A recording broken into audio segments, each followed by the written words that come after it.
Welcome to Faith Stories with Dawn DeMarco Buck. In the same way, let your light shine before others so that they will see your good works and give glory to your Father in heaven. Matthew 5:16. Well, hello and welcome to Faith Stories. I'm Dawn DeMarco Buck. What is Faith Stories? Faith Stories are Christians from all walks of life who share their stories of faith, hope, and love. And my prayer is that you would come to know your Lord and Savior, Jesus Christ. So how do you do that? Through His Word, which is the Bible.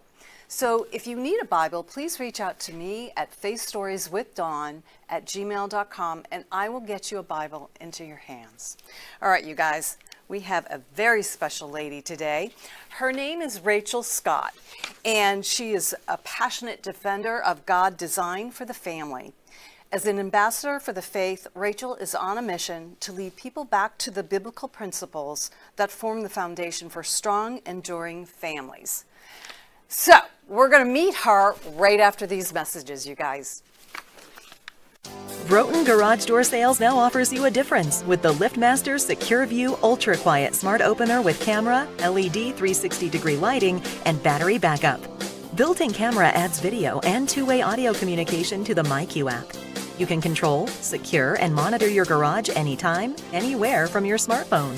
Schedule today at broughton.com. Just simply call Broughton. We open doors for you. Tavilla Properties, located at 11471 West Sample Road, Suite 17, located in Coral Springs, Florida, for all your commercial needs. Call Jan at 954-341-1632. That's 954-341-1632, or visit www.tavillaproperties.com.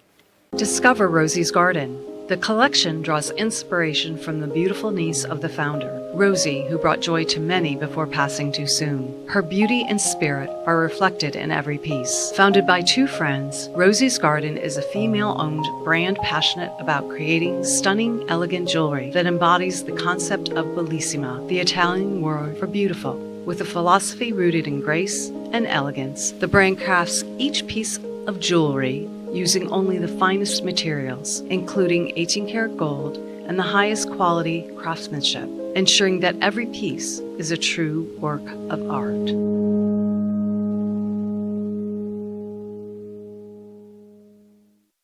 Welcome back to Faith Stories. If you have any prayer requests, please email me at faithstorieswithdawn@gmail.com.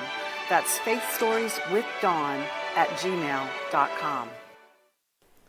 And welcome back. Okay, you guys, I realize I don't have my rose on today. I totally spaced. Anyway, okay, so Rachel Scott was referred to me by Andrea Hazim, and thank you, Andrea, for introducing me to your amazing friend. So Rachel, we talked many months ago. Yes. And I remember saying to you, okay, you need to have back-to-back shows because it's just incredible. Everything, who you are, what God's doing in your life. She's a mom of 8 kids, you guys. She had my children because I didn't have any. That's a lot of kids. Yeah. So tell us about, My story? Yeah, Yeah. because your husband, there's an amazing story there. Yes. So Yes. I'm just going to throw it to you, Okay. and then I'm going to interject. Okay. All right? Okay, so the story starts out in high school. I met my husband. He was my high school sweetheart. I We love met that. at youth group in church. Of course you did. Yes. And when we met, it was love at first sight. And of course, we planned to grow old together and to spend our life together. At the time, we were not planning to have children ever. Really? That was, yes. Oh my gosh! We were not planning ever because my favorite line was to say, I don't want anything calling me mommy. But we were young. And then God laughs. So our story is so crazy though, because we were very indoctrinated that you're to be a responsible believer, and don't you ever have more children than you can afford, and all that kind of crazy stuff.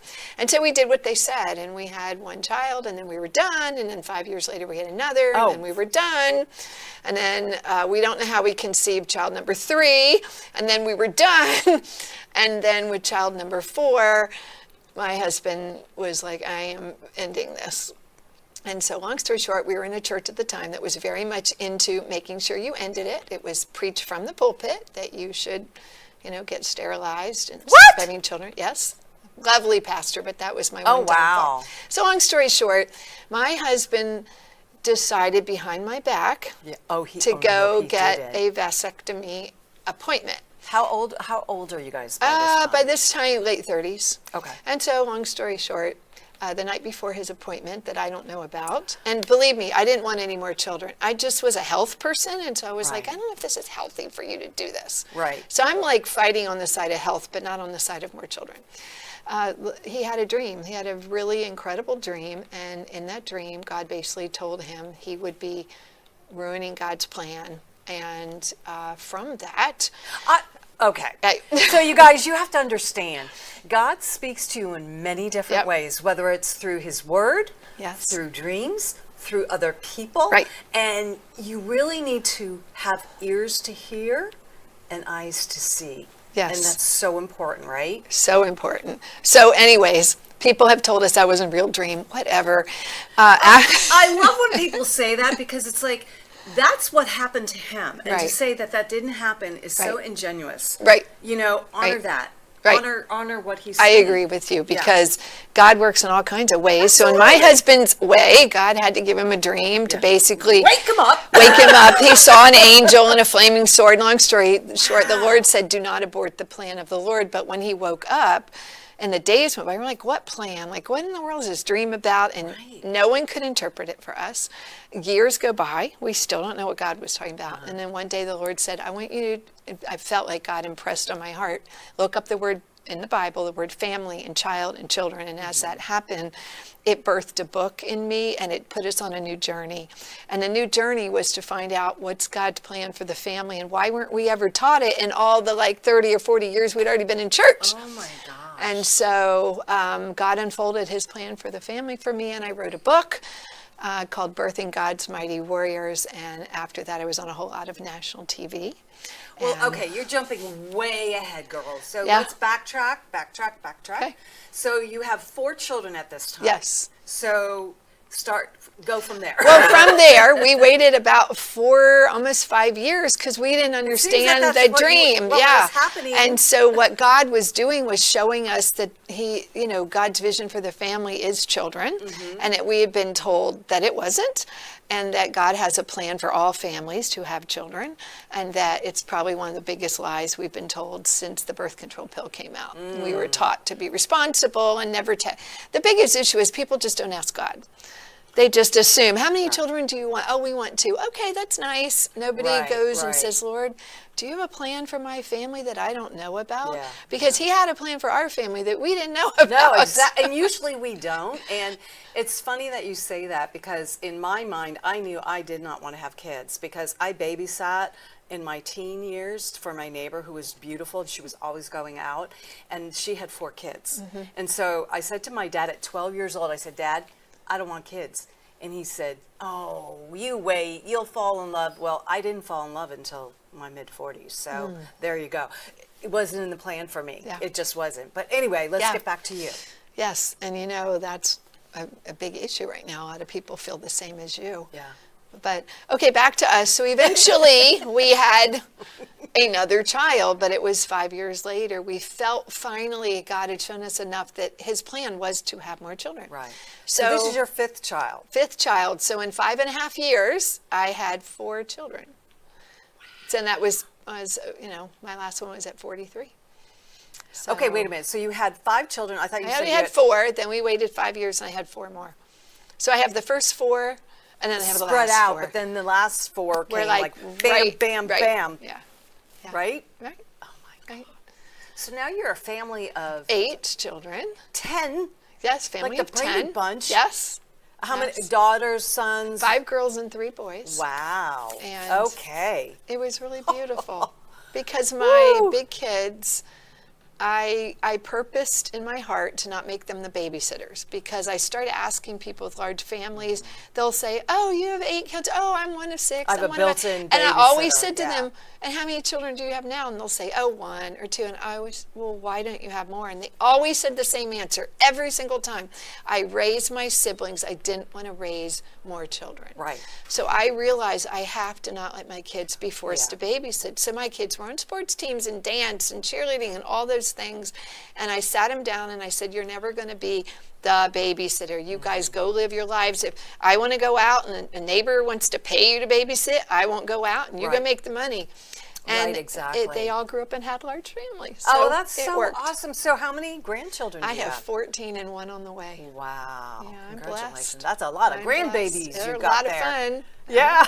Yeah. I'm thankful my Yeah. brothers all had children. Yeah. So, you know, Yeah. I was very blessed anyway. So, anyways, during that time, I wrote this book and started telling everybody about what God had shown us. And a lot of people thought we were crazy and didn't read it, but then a bunch of people did. So you wrote one book or 2? One book. One book. Okay, so let's go back to your husband, because during that time, something happened with him. Well, yes, what happened to him was, And what is the time frame? Was it Okay. after the 8 children? or- yes. Okay. So my husband in 2014, so I wrote the book in 2005, Okay. and I just re-released it. I Okay. did a 20-year update of the book. Which you can get on Amazon, yes. you guys. Yes. And what is the name of it again? Birthing God's Mighty Warriors. Okay, so we're going to talk more Yes. about that book in the second Second show show. that we're going to have Rachel on. So anyway, Yes. go on. So what happened was my husband was a construction executive, and he worked in a very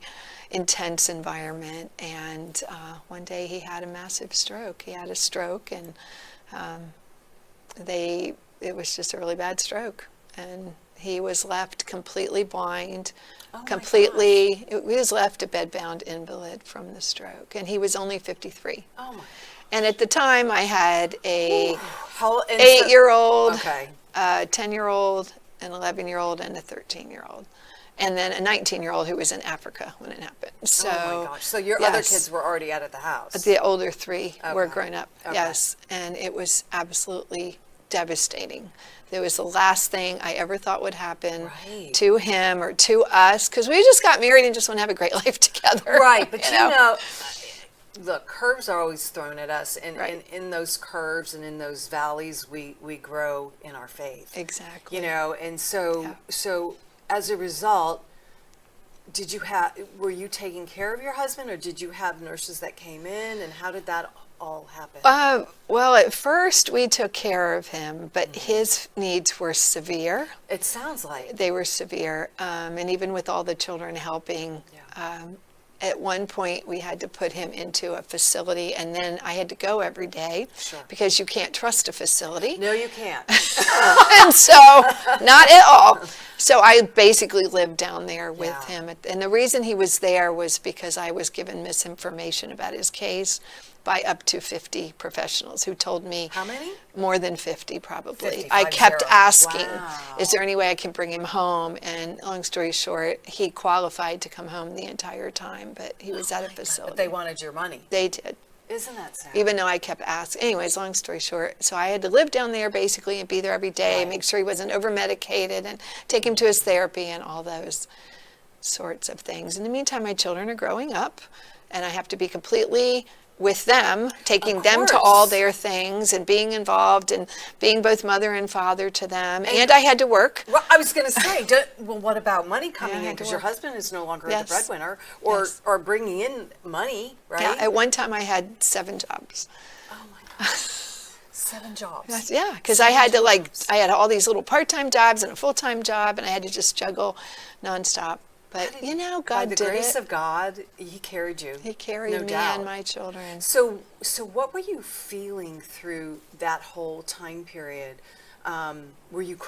I'm sure you were crying out to God in the midst of it, right? Yeah. And so, tell me more about that. Well, when it first happened, I was at the hospital for 100 days. I had to, because he was in therapy and everything. I really love the Lord. And this was a really difficult situation. A trial. It was the worst thing that could ever happen to anybody, you know. At first, I would wake up in the middle of the night and go, Oh, I bet. oh my gosh, I'm still living in a nightmare. He's still down there and he's not here and it's real. And that would happen. That I was under some severe trauma. But you know, when you I love, would Yeah. I would agree with yeah, that. it was awful. Yeah. Yeah, it was awful. I mean, those around me would tell you I put a smile on my face every day and just You have to acted for like your it wasn't kids. happening. Right. But the trauma and the stress of having to go down to his facility all the time, and then eventually we were able to bring him home. That was a joyous So time that for was him. how many? So when did that happen? It was a 9-year period, and he was home. He was in the facility 7 years. Are you kidding me? No, I'm telling you until my Oh child. my Yes, gosh, this are wasn't you like kidding me? somebody died of terminal cancer and it was 3 months. No, this 7 years he's in the facility, It was and you could have brought horrible. him home, but nobody told you. correct, Oh my gosh, girl. correct. And it wasn't for lack of asking. Every Right. meeting we had, I was like, I want to bring him home, and they would always tell me the same story. He doesn't qualify for care. But then during COVID, I decided he's going to die. We're going to go get him. And then I met a lady who said he qualified the whole time. Oh my They gosh. just lied to you. Yeah, because they didn't want to lose the bed. Yeah. Because they charge you a bloody fortune. Yes. Right? Yes. And Yes. if they don't have a waiting list, He was then- so happy at home. Oh, I bet. I can't even He tell must you. have thrived after that. So let me ask you a question. Did he ever recover his sight? No. Okay. So He never he's legally recovered, even blind. though we had so much prayer over him. Yeah. Yeah. And it's God's choice what's Yeah. going to happen, and we don't always understand why you had to walk through that Right. with all the children that Right. that you guys said, okay, Lord, we're going to do this, and yet this happens, and you know what? You just have to stand in faith, and it's not an easy thing. People think, oh, you become a Christian and your life is perfect. No, it's not. The trials come. It's just you have your Lord and Savior with you. Exactly. You know. Exactly. Yeah, when he finally came home, so somebody helped us about 4 years in to get a van for him. So I would go down and take him out on dates, and I was able to get him around finally, because prior to that, me and the children had to literally physically pick him up from the wheelchair, put him in our van, bring him home, take his wheelchair. Like, it was a lot of physical. And, that's and my children were growing up, and so I got to where they were all gone, and somebody helped me get a van, and that was a game changer, because Yeah, that. I'd go pick him up and bring him home for the day. I'd, take him out. Can he walk, or He couldn't do anything. He couldn't do anything. His entire left side was, and he was, prior to this, a huge construction executive, Right. project executive. So he Project was used to having manager, 100 kinda. people under him and wow. having big jobs, and so, it was just very humbling. Did he have He was the any nicest guy signs? in the world. Oh, I'm sure. Nicest, sweetest, nicest man. Did he have any signs that you found out later on, or was it just something Yes. that just went boom? No, there were signs. And what were but, those signs? He had some health markers, and he was a little bit overweight. There was just a whole lot of things. He was your typical man who, because he was a nice guy, just lived his life while the wife's, you should take care of this, you should go that. Like, he was that typical man who thought he was made of iron. Right. Yeah. And they're infallible, and you're not. I know. No. And it's funny because when you're married, and women are always the caretaker. And you're like, did you go to the doctor? No, not yet. Did you go? You need to go to the doctor and get a physical, just because, Exactly. I Yeah. mean, my God. Yes. And of course, he didn't listen. And No, he didn't take it seriously. He didn't Right. believe it. Right. He was fine. But no. If he knew the suffering he was going to put us through, he never, wouldn't. ever, Right. ever in a million years would have course put our not. family through what we went through. So he can communicate. Is he able to talk? Up until the end, he could talk to us. Yeah, but it wasn't, it was very limited. Yeah. Oh Yeah. my gosh, girl. Up Yeah. until the end. Yeah, in the end, he couldn't talk. Okay. Yeah. So. One of the saddest things that happened was when I finally was able to bring him home. All the family came over and saw him, and then everybody left because everybody was gone. I had a couple kids at home, but we used to have 8 at home. And the next day, he said, "Where is everybody?" Because he was still talking at the time. I said, "Well, honey, they don't live here anymore." Right. I said, they all grew up. And he wailed. He cried so hard. He wailed. He was in the living room just crying and crying. I said, honey, it's okay. He goes, they're all gone. Because he didn't realize when we saw him on Sundays when I brought him home for lunch, everyone was there, so he thought he didn't realize everybody grew up and moved out and got me. Like, he knew it, but he didn't know it. It didn't. And then after he was gone, and I finally calmed him down, he said, I missed everything. Oh my God. It was really hard. Oh, I bet. Oh my God. He missed everything, all because the system lied to us. Oh my. It was so awful. So. I'm so sorry. It was hard. Yeah. So, all right. So, there's 2 tissue boxes right there. Excuse me, I don't usually lean over like that. So we're just gonna have that there because, okay. So he's home for how long? 2.5 years. 2.5 years. His best 2.5 years. Amen, sister, because he was with you. I would have had him the whole time if I knew how to do it. Right.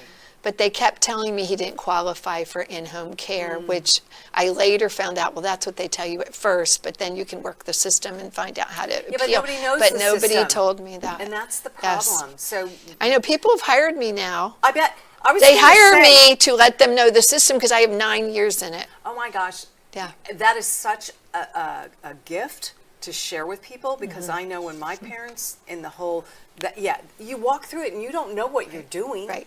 You just have no clue. And they're leading you. Of course. The way they want to lead you. Yes, of course.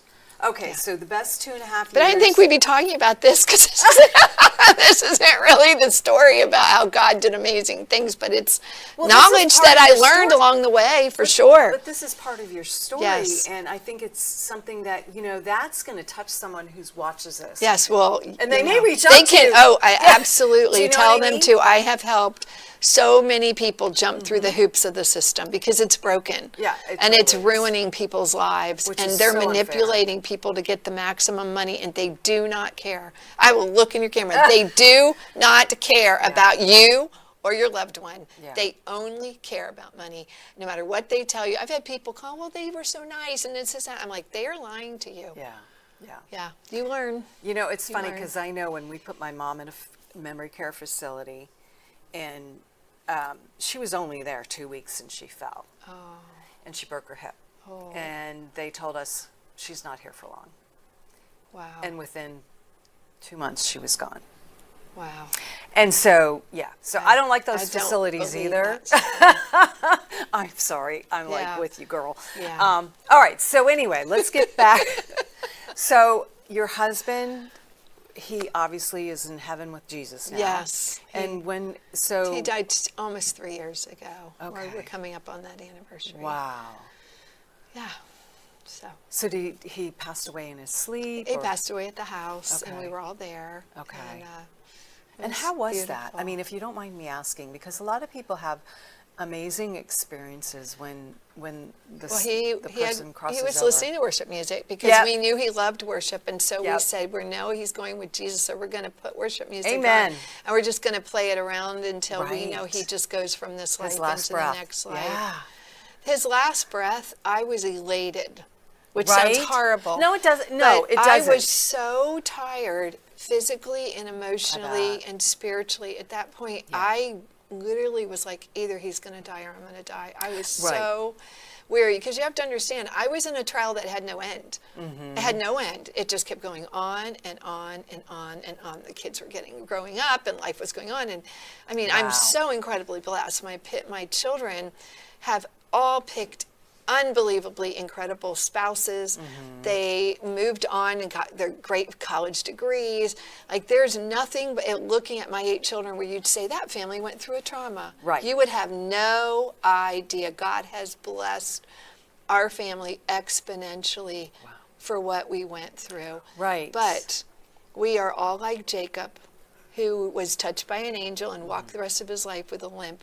We will walk the rest of our life with this limp. Right. Because it hurt us to the heart of who we were, because we had to lose the most precious family member, really was Dad and Mom. And I'm still here, but we lost Dad. Yeah. And Dad was just really special. And you're never the same. So is Mom, because you handled that you know, obviously with the Lord, but the burden was on you, Yes. right? Yeah. And you just kept going and kept going and Yes. kept going. And a lot of times it's the caregiver that goes first because Exactly. it's such a heavy weight. It is. And even though you It have is. faith, that is still, Yes. right? And can we talk a little bit about the body of Christ? Yes, we Because- can, but we have to do it after this Okay.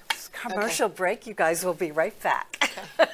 Broughton Garage Door Sales now offers you a difference with the LiftMaster Secure View Ultra Quiet Smart Opener with camera, LED 360-degree lighting, and battery backup. Built-in camera adds video and two-way audio communication to the MyQ app. You can control, secure, and monitor your garage anytime, anywhere from your smartphone. Schedule today at broughton.com. Just simply call Broughton. We open doors for you. Tavilla Properties, located at 11471 West Sample Road, Suite 17, located in Coral Springs, Florida, for all your commercial needs. Call Jan at 954-341-1632. That's 954-341-1632, or visit www.tavilla.properties.com. Discover Rosie's Garden. The collection draws inspiration from the beautiful niece of the founder, Rosie, who brought joy to many before passing too soon. Her beauty and spirit are reflected in every piece. Founded by two friends, Rosie's Garden is a female-owned brand passionate about creating stunning, elegant jewelry that embodies the concept of bellissima, the Italian word for beautiful. With a philosophy rooted in grace and elegance, the brand crafts each piece of jewelry using only the finest materials, including 18-karat gold and the highest quality craftsmanship, ensuring that every piece is a true work of art.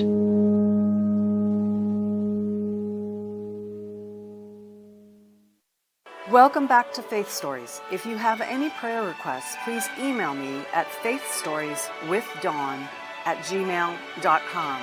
That's faithstorieswithdawn@gmail.com. And welcome back. Okay, Rachel, I cut you off because we needed to go to break, but okay, I'm going to throw it back to you. Yeah. So go ahead. Well, we were talking in the Yeah. break, you know, people always ask me, how in the world did you do what you did? Right. And I know, it's like- it's, you know, I told you already, I, you know, basically just smiled every day and acted as if it wasn't bothering me, because I didn't want to burden people with what was really going on, because people don't understand. No, as no. much as they try to. Right. They don't understand. Unless they've walked through it, right? Exactly. Yeah. And even Yeah. still, if they've walked through something similar, Right. I run into a lot of people whose mom was sick for 3 months, or they Right. went through terminal Not cancer 9 for 6 years. months, but 9 years Yeah, it's a long time. is a really long time. And you know, during that time, I was angry at God. Oh, I at bet you were. first. Girl, I'm but then right I there wasn't with you. in touch with it because Right. I was like going So with busy. it. But at the same time, it was just lots of, Lord, why did this happen, and why is it happening to us? And look at how my children are suffering. Because we were suffering with lack, because my husband wasn't bringing in income and I couldn't make the same Sure. income. And so, but God got us through. I mean, people would pay for things for my children. They'd get little side jobs to pay for things they wanted. So they ended up with what they needed, not always what they wanted, but Right, what they needed. right. But God also, we live in a beautiful area, and just it was just amazing. But people ask me, like, how did you do it? Well, this was the beauty of the large family. I had 8 children, and so I got and just assigned Thank them God. days, so different days of the weeks. Right. Different kids would go down and see Dad on top of me being there. And so we worked it like a well-oiled machine, and I just continued to, you know, have everyone see that our family was down there and, you know, Amazing. making Wow. beautiful strides. Oh, girlfriend, this was so awesome. Thank you Yes, so thank you. much. And I'm going to Yes. have her back, you Yes. guys, and you have to join For because part she 2. has so much more to share. It's like the half hour goes way too quick. does. So, okay, so next week I have Dana Weiss, excuse me. And she's a jewelry designer that I met a couple months back, and she has an amazing story. She's a Messianic Jew, I believe. I believe, yeah. And I was so excited. I can't wait to have her on. So you guys listen. Next week, Wednesday, 3 o'clock, check it out. Check out our social media and share, because people need to hear faith stories. God bless. Thank you for watching Faith Stories, where you will hear stories of hope, faith, and love. Please join us next week, and remember, God meets you where you are, but doesn't leave you